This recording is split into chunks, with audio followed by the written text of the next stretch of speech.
Hi, my name is Stella Bottai and I'm here with Daniel Malarkey. We are very happy to be participating in one of the Artissima walkie-talkie.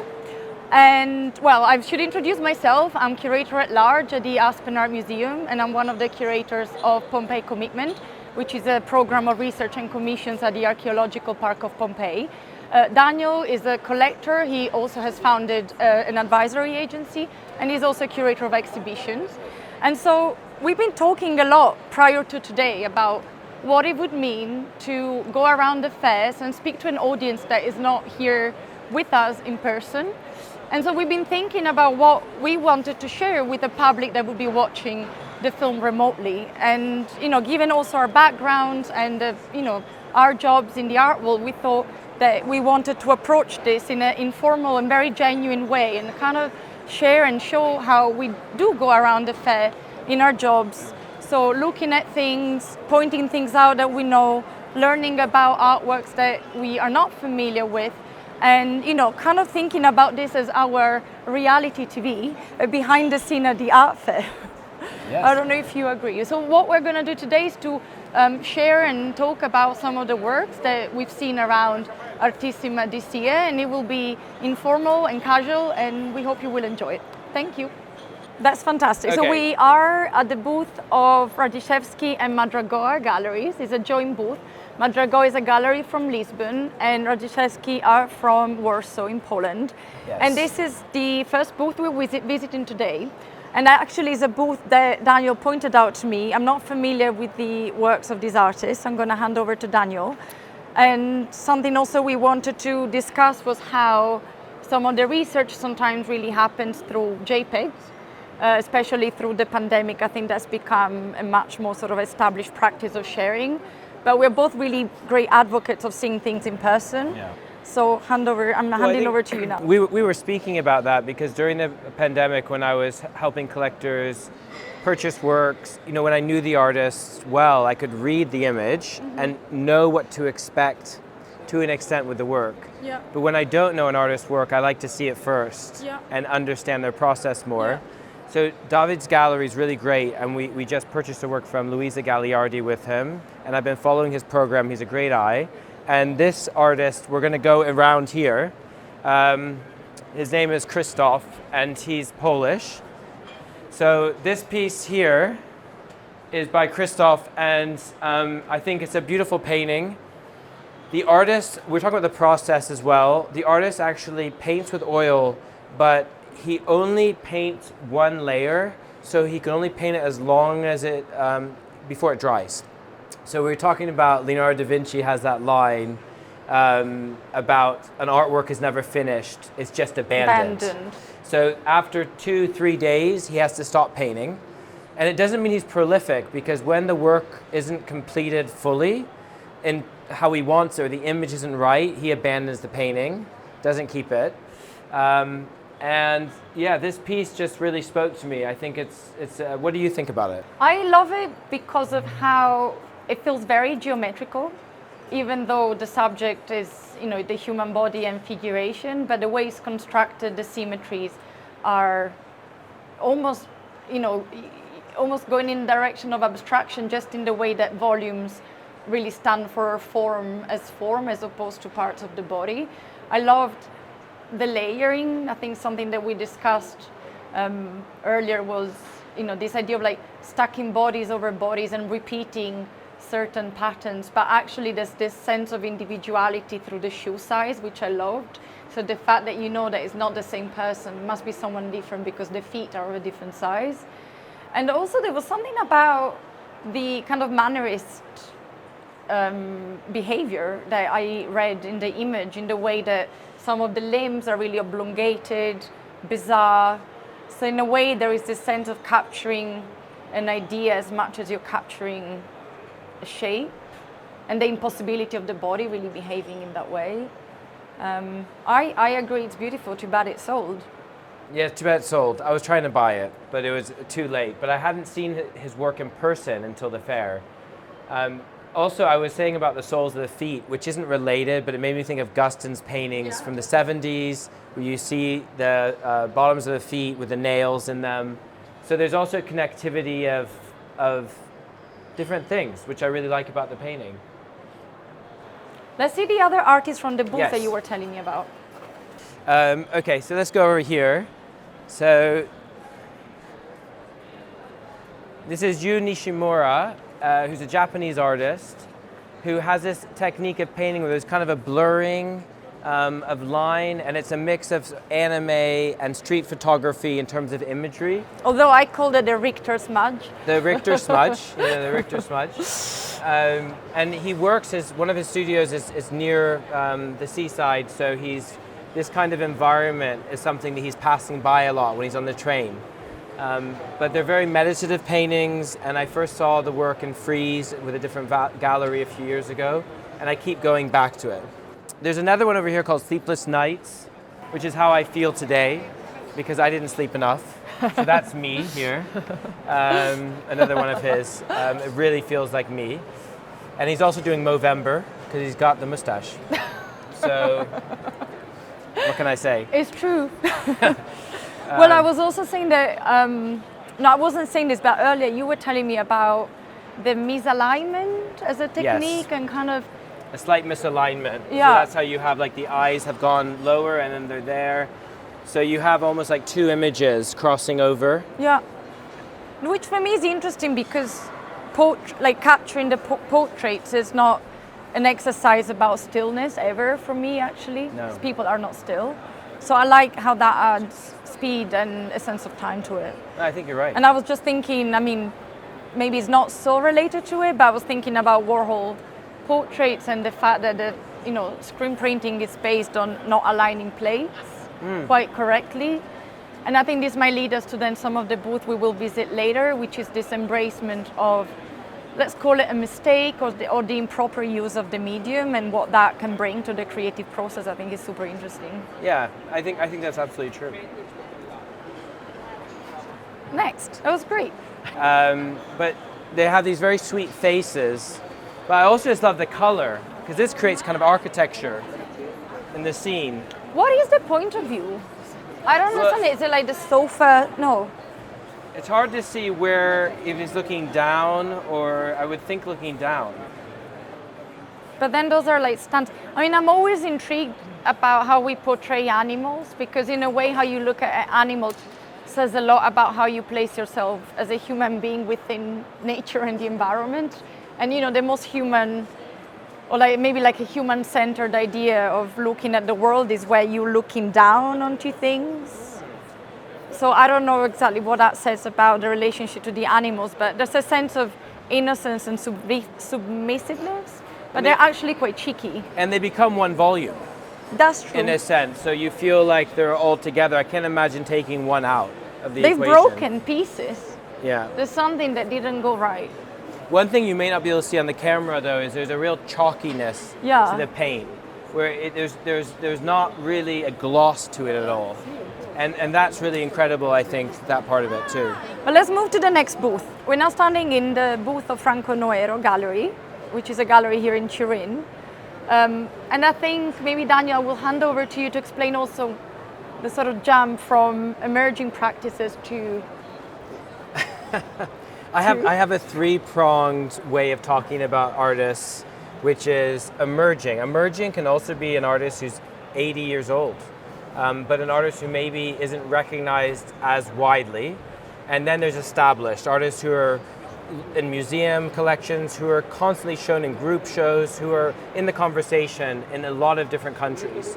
And the third is icon, and Mapplethorp is an icon. It's when an artist gets to a level where it's iconic. Icons only.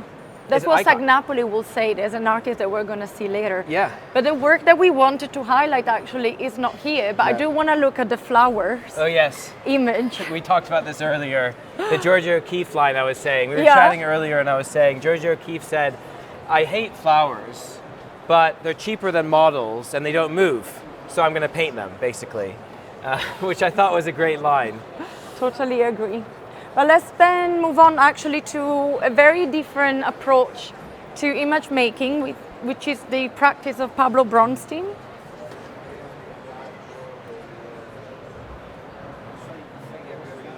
So you want to get as close as you can to see the details a bit as well. But this is Pablo Bronstein, who's a Argentinian British artist. Yeah.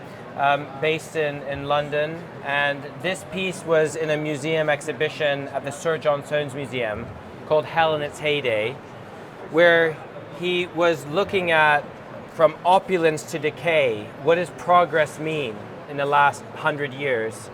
But he's also a complete expert, you could say, on architecture, and you can talk more about the kind of architecture he's interested in. Yeah. And so it's a mix of juxtaposing architecture with animals, with and some of these pieces in the show had people.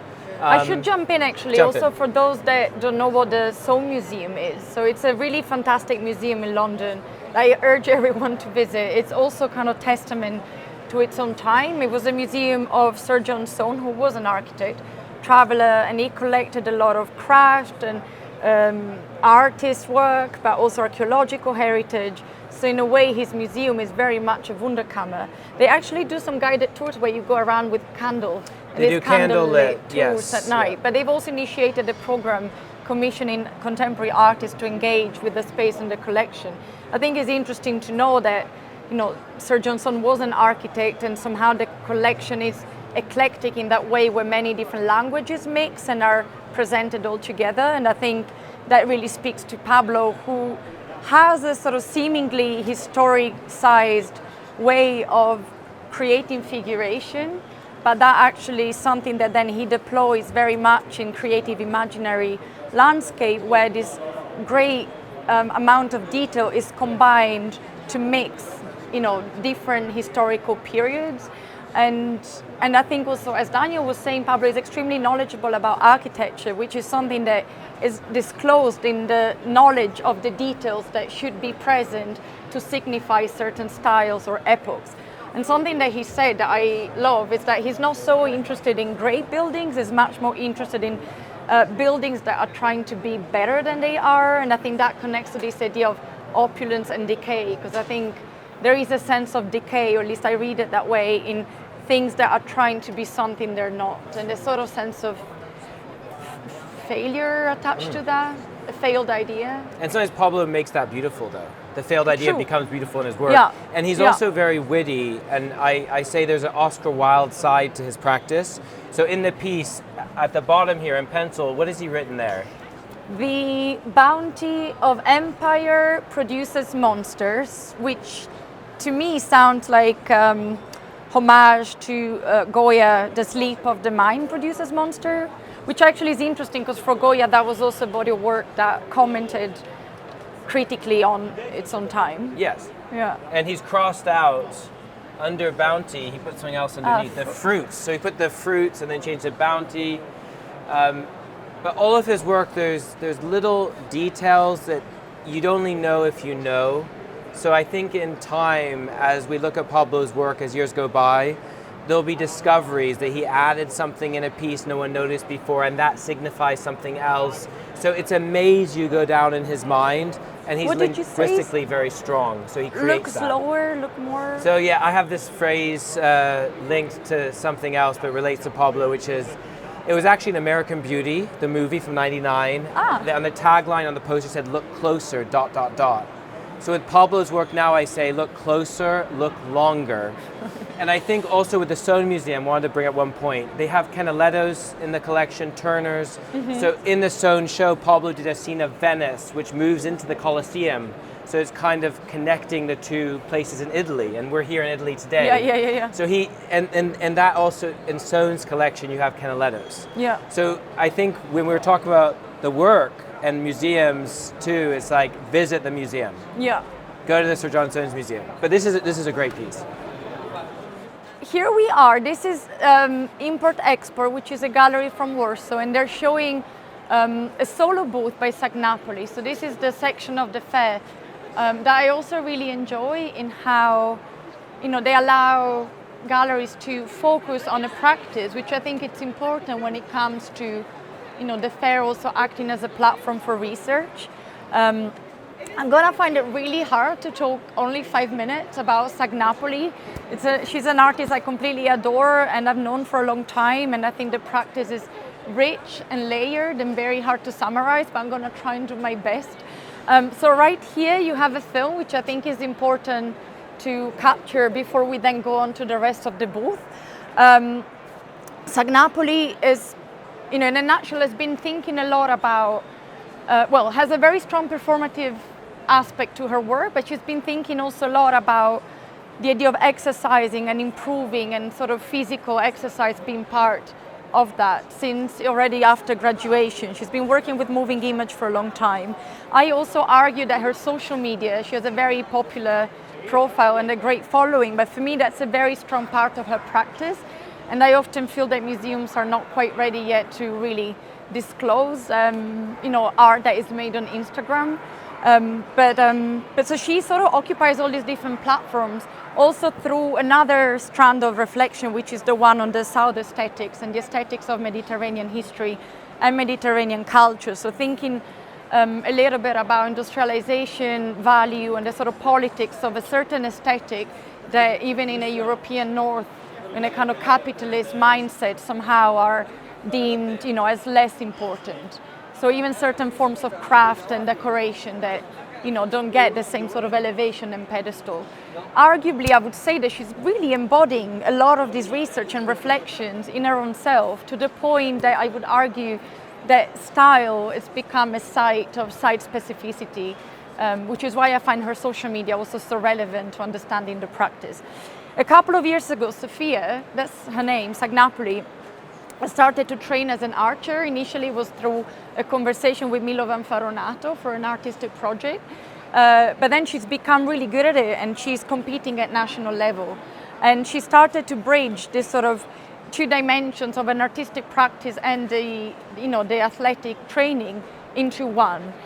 To me, this is not unusual, and in a way that what's happening, I say it's not unusual because at first you might think like how, but actually what she's doing is to shoot at targets. And in fact, maybe we should move to the rest of the booth. She's shooting at targets, and that's how this body of work is made. Also the one on the wall that we'll explain in a minute.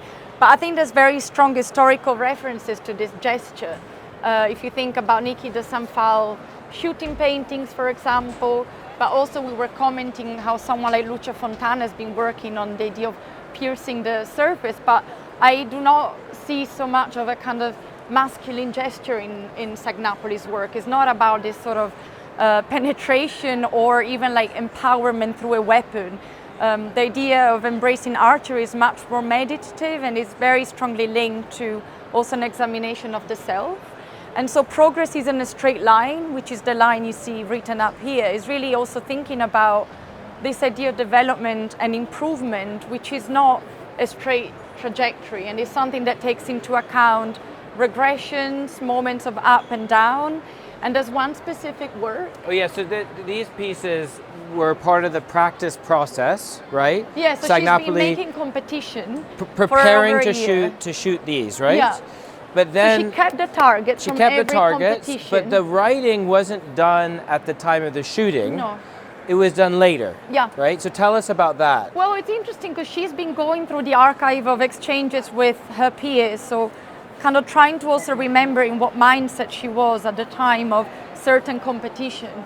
And also at times realizing that the unexpected could unfold. So moments where maybe she was not in a good place in terms of, perception of her own ability to, aim at a target, get the target right. She actually outdid her expectations. Other times the expectations of how she had performed last time made it so that it was harder to keep up at that level. So she's commented. So a lot of these writings really comment on that, which I think speaks a lot to also, an emergent artistic practice feels today. So that pressure that you get externally, actually something that you were telling me earlier, like I think it was Cindy Sherman talks about this idea, like your success and your audience influencing how you do, and your own success and your own sort of doing well affecting how you what you expect from your own self. It can create almost like another obstruction you have to overcome Yeah. to get to the next level. Yeah. When we look at these, so if I'm thinking as a collector or as an advisor, you see, for someone who walks in, you see lots of these different artworks. How do you pick out one from the other? Do you look at the date they were done, the words on them? How do we kind of look at that from a collector standpoint? You know, everyone has a personal approach. I've been thinking about acquiring one of these works because I feel very strongly connected to them. So in my own case, I have been thinking about a certain date, what it meant for me, and the writing, what it made in terms of contextualizing Sophia's practice more widely. So this is actually the one that I feel really strongly about, because it does also talk about this sense of, you know, it says, do not say things such as, if your work has substance, it will survive through time. By doing so, you are putting all the pressure on the artist's work to have substance, rather than addressing the reality of the art world always after the relevant thing, which I think it's very true. So for me, curatorially, it's interesting because I also feel part of that, you know, group of people that look at art and somehow pushes for the visibility of certain things over other. And I think taking that agency away from the work itself and putting it back into context is also what makes work always feel contemporary. Yeah. So now we are at the booth of P420, which is a gallery from Bologna, my original town. And I'm really fond of their program. They show fantastic artists, but also I'm really excited about how they create dialogues between works in their booth. It's normally a booth that I stop at, and I really appreciate how they use the space and the conversation between different pieces. So it's gonna be hard to pick out artworks because there's so many great ones. We chose to focus on Rodrigo Hernandez and Francis Offman today. So Rodrigo Hernandez is the work that you see right here behind me. He's currently showing at the gallery in Bologna. I also wanted to focus on this one because of the subject, which resembles an astronaut, and I know that Daniel is interested in that as a form of figuration, just because of, I guess, what it stands for. On the one hand, there is this sense of, you know, launching into outer space as something that the future as and well. It's about projecting on this sort of sense of futurity, but at the same time, especially with Rodrigo, what I thought you might enjoy is the fact that this is a very odd astronaut, let's say, because it's kind of sitting in a geometric corner. You don't quite know if there is a, you know, outside or inside where they are. It's also a completely non-gendered image. In fact, for Rodrigo, this figure is something that goes back to some years already. He's made sculptures with this, you know, very simple iconography that's almost quite metaphysical. So it's almost anonymous while being, you know, reoccurring in all of the works. And there's something quite peaceful about just being sitting there reading, but at the same time, as you pointed out to me earlier, the screen and the helmet is something that also creates quite a strong sense of individual space. Yeah. So kind of screening away and sort of like moving away from everybody, which is also maybe something that we associate to the idea of like shooting off to another planet and just leaving everything behind, except a book. Well, also I was saying that during the pandemic, there's that breathing became danger. You know, when I was with you, like if I breathe on you, oh, stay away from me. Yeah, and the astronaut was this sort of like protected being from the outside world, but able to see what's going on. Yeah. And also the astronaut goes back to the first person on the moon. And so I think, it did happen. If it We're did. not going to give conspiracy theory. No, we're not today. Part 2. But what's interesting too is the materiality of this beaten brass, and that the artist actually working to create this work is very different than some of the other works in his oeuvre, right? Yeah, that, and also I think what's interesting is how this is a wall-based work that for Rodrigo maybe is not so different from his paintings, but at the same time the process it's different because it starts from a sketch, from a drawing, and then he has to choose, so he has to feel confident about that drawing, and then he begins working the brass, it's hammered, and all the pieces are cut and then assembled. So actually it's closer to a collage to a certain degree. I mean, it's a quilt, that's very true. Yes. And so there's no way back. Like once you start the process, it's hard to change your mind. Whereas I think with painting normally, not for everybody, but at times, you know, during the process, you can still, you know, step back and start again or cover things up and so edit as you're making. I also really love the fact that this is a unified palette, which is very shiny, even though a lot of Rodrigo's work is interested in ideas of darkness. But these are night and day are kind of complementary, even though they're kind of based on the exclusivity of the fact that if one is around, the other one can't. They're sort of necessary to each other, but they're never appearing at the same time, night and day. And this one's medium in scale and he's seated, but in the ones in the gallery, they're sort of large scale works. The astronaut's kind of floating, which is a very different feeling as well. So we keep going. Yeah, let's keep going. And actually, I think departing from this and the idea of sort of putting elements together in a kind of collage way, I think it's interesting to look through the lens of that process to then approach Francis Offman, which is another fantastic artist. Collage to collage. Yes. Okay. Wow, what a piece. It's amazing. It's really beautiful. Amazing. So Francis is an artist that you're also very familiar with. Oh yes, one of our collectors we work with, we purchased a Francis Offman with Harold Street in London, which is in their house in London. Francis is based in Bologna, and he studied at the Academy of Bologna.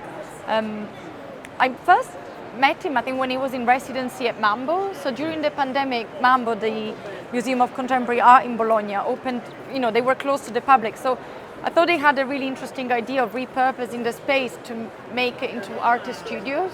So he was one of the artists in residency there, which is how I first sort of got to know him. And that time he explained to me how a lot of the material that he's using in his paintings is found. So this is, even though this might not be obvious, but the works always speak about sort of the community and his surroundings, because he gets material that are discarded by other artists, whether it's in an academic context or a shared studio. So opposite from Rodrigo, but similarly, there's this idea of creating a wall-based image through this sort of assembling of elements that are separate but then kind of get unified on the surface. But the energy these, for example, is like, paper bags, and that goes. But it feels like paint. What I think is amazing about the work is when I look at it, I feel the energy of a painter. And that's incredible. There was also a story we were talking about with the gallerist, but the coffee grinds that are used in the work. And when the gallerist goes to see Francis, he brings some coffee grinds. So I said, this could be the new thing. If you visit the artist, you bring him some coffee grinds. Because it's always in the work. Well, you know why he's using coffee? I know a little bit, but tell me more. So he mentioned to me that when his family first left Rwanda to move to Italy, they had to leave very quickly because of the circumstances. And so they took, whatever they could with them, one of the things being coffee. He found it really hard to separate himself from the coffee ground after using it, because it was there was this emotional value attached to it, and this sense of that material being connected to... You're saying not wanting to discard it? Yeah, not wanting to discard it. So he started to use it in the work, which I thought is almost a kind of archival process of making sure that this material was not just, being lost. Then, of course, it became a medium that he actually sort of enjoys beyond that kind of significance, although, of course, there is a significance to it that is very personal, which is how then he started a ritual of keeping, his own coffee ground and then asking other people. We should also say Francis is currently showing at Castello di Rivoli in a really great show curated by Caroline Christoph Baccargia. I'm going to go tomorrow. Yeah. To the show. There was really also a discussion about when he started making money from his work. He could buy new materials, and this is really important about, we were talking about obstructions and artist practice. Limits that you set for yourself. Limits you set for yourself. And he could buy new canvases and new things, and then it wasn't what he wanted to do, right? He said, no, I want to keep doing the work. There's something about chance, which I think is interesting to address. It connects a little bit also to Sagnapoli, which is not chance-based as work, but there's this element of your creativity encountering a situation that could be outside of your control. I think working with materials and surfaces that are found opens up the space for the encounter with something that you're not expecting. But when you're purchasing canvas or paper, which is of a certain size, then suddenly things repeat, and also you're approaching that dimension in a way that already has certain expectation, maybe. So I feel that what he was explaining to me was that there was value in not purchasing something new, which wasn't attached to the economy of saving money from spending, but it was much more about, actually, I find more interesting the idea of encountering a surface that has a different shape each time. Because he also works in a collage style, which sometimes in art, collage isn't what people gravitate to, but there's great artists working in collage today. When you look at it, no one thinks this is a collage. No, it's true. Right? It's not obvious at all. It's pushing boundaries. It's really great. So this is Francesca Antonini Gallery, who has a great eye, and what's really exciting is we're looking at Marta Naturale, who does these incredible paintings which are very detailed, but we shouldn't necessarily think of it as realism, because actually there's a sense that you don't see people, but you know that they've been there or going to come there, and as a viewer you're entering into this kind of mood. I was talking to Stella about size in paintings, and also there's the big Vermeer show coming up next year at the Rijksmuseum, which you don't want to miss. But many of the great Vermeers, some are a little bit larger, but many are 40 centimeters, 30 centimeters. And the size of an artwork, it's not really about that. You know, you have this small piece on a big wall, and it takes the space. A bit like Danny DeVito, you know, the actor. So this is from 2014. Yes. So this is earlier work. Yes. So this is like 8 years ago the artist is doing this work, and you need to get up close, really get into the chairs, and it's just so beautifully done to see that. But 8 years later, the practice, the artist takes time. It takes never rushing. 1.5 months to make one painting. Yeah. 6 weeks to make a painting. So many artists today, some are sort of rushing through, but also some artists work quickly. We were talking about another artist who works very quickly, but edits, you know, they don't release a lot. But this, the actual work itself is very labored. And I think it's in person. The reason I couldn't confirm before was you have to see it in person. Absolutely. I think with my collectors I work with, I don't want them to buy anything that I haven't seen or they don't love, because they won't take care of it. You know, when someone buys an artwork, you're actually the steward of the artwork. If you don't take good care of it, when the artist has a major museum show, what condition will it be in? Will you actually loan it? If it's someone who doesn't care, says, no, I won't loan it. So it's very important, and I know you as a gallery do that. You have to be very careful who you sell to, so that you don't sell it to someone who won't take care of it. Yes. But the work's great. Yes. And you have to see the other ones. Yes, please. Really. And I think this work, because she is, when you look at it very closely in person, it has a very different feeling. It looks great on image, but in person it has a different feeling. And we were talking about that. The art, there is an experience you have looking at it. I mean, I feel emotion. Pictures are not enough. No. I mean, they tell you a lot, but you have 20-30% that adds a lot. I mean, look at all the little, even the surfaces, just how it's done. But look at this one. I mean, this one is amazing. I went up really close to see all the brush strokes, you know. So it's interesting to look at this work after Pablo, in the way that Pablo was saying that he's interested in, Pablo Bronstein, interested in building that want to be better than they are. And I feel that with Marta's work, they're interested really in buildings that are what they are. Yeah. There's an element of sort of being, you know, truth to that landscape. Yeah, I think it's true. There, and that's it with the work. Is it seems like it's realism, but it's not fully. It's surreal. No, And it's surrealism because of the mood, the atmosphere, and there was this Jerry Saltz quote. There was something like, the power in the painting is what is seen that is not seen. I've changed the quote, but it's basically that. No, it's a Daniel Malarkey quote. Thank you, Jerry Saltz. Call me. After. Basically, I think the choices being made is what makes the artwork. So even just the lighting and the time of day and what's there and what's not there, there's a lot of choices to make. And so that, I think they're really masterpieces. There you go. Thank you. Thank you. Thank you. No, I think this fair is great also to see a really great cross-section of Italian artists. And what I find as an advisor, is true in London, you have to come. Yeah. You have to come if you want to see Italian art today. You can't see it in London. Is that bad to say? No.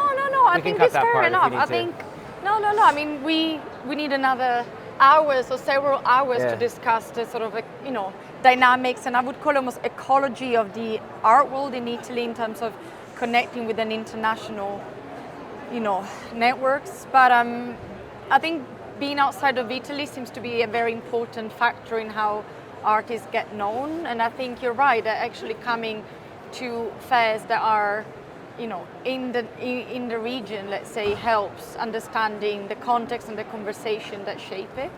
Yeah, I think Not you're right. all of the works that you have here are works that you would have seen elsewhere, in a good and in a bad way. And you see it here, and then sometimes Well, that actually- artist you see in London.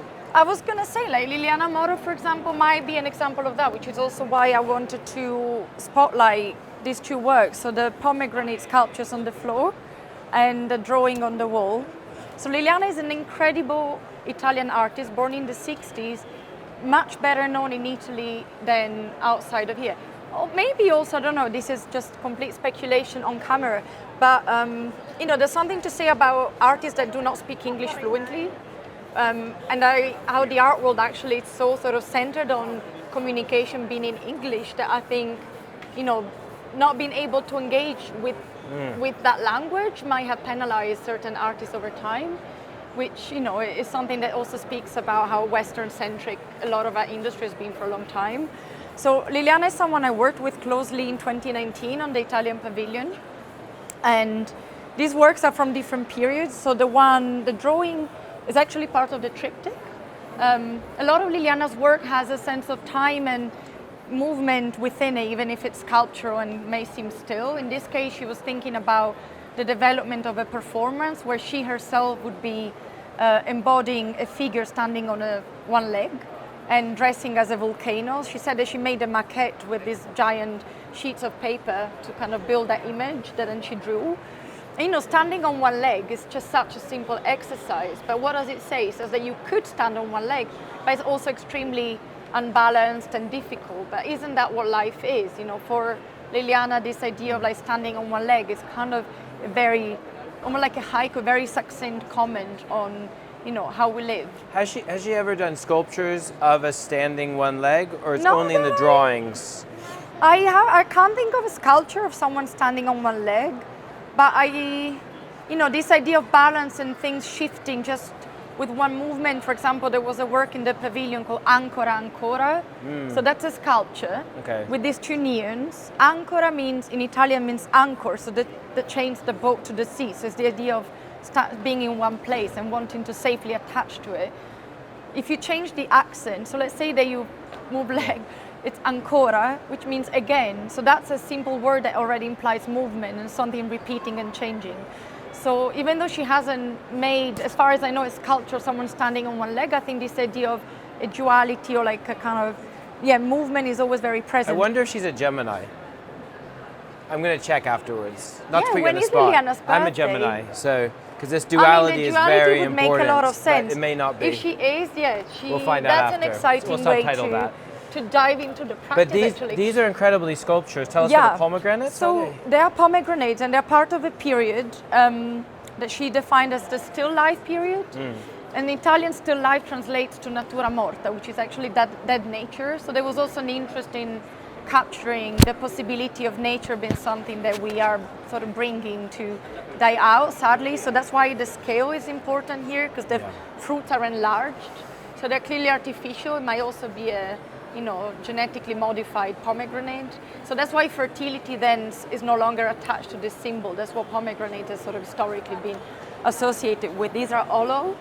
And terracotta, I think, which is the material that she uses, is interesting because it's a natural material, which hasn't been treated. It's been fired and it was white. She's also made another similar piece where the terracotta was not even cooked and was paired with the skins of the different fruits.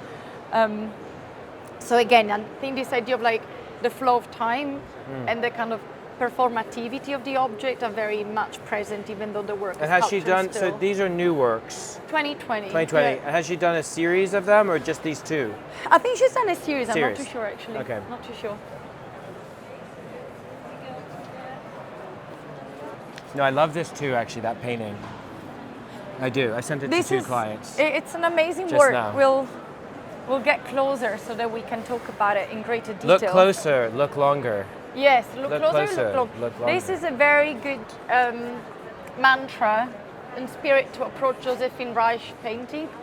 Josephine is someone I've met many years ago. She studied in Düsseldorf and then came to London to study at Goldsmith. And she has an incredible mastery of the medium. I think that's one element of the work that I'm fascinated by. I mean, if you get close, you can see, the ability to create a sense of texture. Does she paint the work herself? Yeah. And I'm not asking that but some artists. No, it's true. No, she's completely involved, crafts, hands-on. master craft. Yeah, in the work. It's incredible the way it's done. And what you see here is a kind of cut out dissection of the, iconic, to use a word that we've liked before, Hermes Baukel Birkin, which was, homage to John Birkin, the actress that apparently met the designer Hermes on the plane, and she was carrying a basket, a woven basket. There's a whole story, Jane Birkin. Right? She's an icon. She's an icon, yeah. And she said that she needed a bigger bag to work, and so that's how the Birkin bag was designed. But then a step further, so on the one hand, Josephine, I guess, was interested in thinking about object that was made to respond to a kind of moment of, empowerment for a woman, so a working woman. And then later on, the work is no longer here because it's sold. The Birkin bag obviously still being made, and there was this famous one that was captured by paparazzi because Kim Kardashian was walking with it, and George Condo had painted on it. And Josephine made a work about that as well, which for me was interesting in, with a kind of subtle irony underpinning the choice, commenting on the fetishization of an object. Bags are a kind of fetish associated with value and kind of high-end branding. Not even subtle. Not even subtle. And so, thinking about art kind of falling into that category of commodification.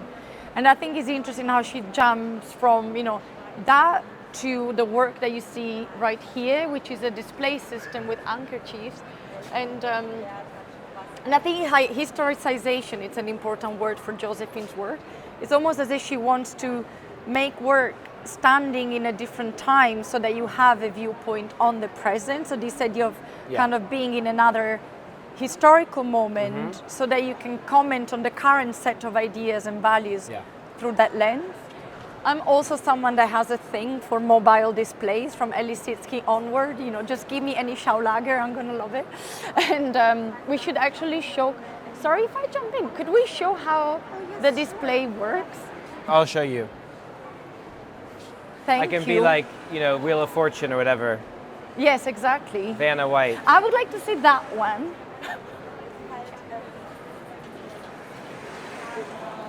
Some of them are encased in a perspex, and some are not. I was saying it would be incredible in an art collection, and I think of this when I work with collections, to have 4 or 6 of them in these acrylics on top of each other, almost like a screen, but not trying to be a piece of design, but just that way between 2 rooms, to see both sides, 6 of them, I think would be insane. I agree. And it makes me feel desire for that. It's interesting with the idea of working with moving walls, because some of the images that Josephine has used with the handkerchiefs, they are from a museum in Berlin. I think it's called Museum of European Cultures, and she said that they were in drawers that no one had seen for years and years. So in a way, the fact of giving visibility to those images again, I thought was interesting. And in a nutshell, is also kind of discourse about West meeting East. She's someone that has grown, was born and grown up through the years of GDR, and some of the family lived in Eastern Germany. She was born in Western Germany. So also now she was telling me that she's become a mom. There was something about the set of values that are associated with this, this historical moment, and East and West being quite different, both in terms of solidarity and judgment of, I want to have dinner with her. Oh my gosh, we have to. I have to say, this sounds like someone you could talk to for hours. Yeah. The other thing I was going to tell you, we're talking about Birkins and uniforms. One of the best books I read when I was growing up was called Uniforms. Oh yeah. From understanding where all of this comes from and what it means culturally, socially, historically. is such a fascinating topic. I mean, we have uniforms in the art world. We Oh. have. I mean, the shoes you wear, every art fair, they care about what the people's shoes are. That's the main thing. So, you know, I got these shoes for the Paris Art Fair. I'm wearing it again here. No, but I think the work's really interesting. I like the textile aspect as well. I know how we should finish our talk. Oh, I think you should we have to stand next finish to it? me. I thought we were going on forever. I think they might need us to wrap Okay, up. we're going to finish. We're going to wrap up.